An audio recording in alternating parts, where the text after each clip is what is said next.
அனைவருக்கும் அன்பு வணக்கம். நான் உங்கள் அன்பு தோழன் சரவணன் PV.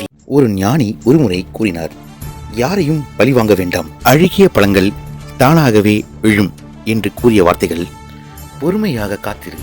கடைசி நிமிடத்தில் இங்கு மாற்றிய ஆட்டங்கள் நிறைய உண்டு. நிலையின்றி ஒன்றுமில்லை இவ்வுலகில். ஒவ்வொரு சோகமும் துன்பமும் வாழ்க்கையில் பாடத்தை கற்றுத்தரவே வருகின்றது. இதுவும் கடந்து போகும். உங்களை துன்பம் என்ற பிம்பம் சுற்றும் பொழுது நீ இழந்ததை விட பல மடங்கு அதிகம் பெற போகிறாய், தயாராக இரு என்று கூறும் சாய்பாபாவின் பொன்மொழிகளை மனதில் என்றுமே நிலைநிறுத்திக் கொள்ளுங்கள். துன்பத்தை அனுபவித்த காலத்தை மறந்துவிடு, ஆனால் அது உனக்கு கற்பித்த பாடத்தை என்றும் மறந்துவிடாதே. சுவாமி விவேகானந்தரின் வீரமொழிகள். உனக்கு தேவையான எல்லா வலிமையும் உறுதியும் உனக்குள்ளே கூடிக்கொண்டிருக்கின்றன என்பதை மனதில் என்றுமே நினைத்துக் கொள்ள வேண்டும். இளைஞர்களின் வீரத் தலைவர் சுபாஷ் சந்திர போஸ் கூறும் வீரமொழிகள்.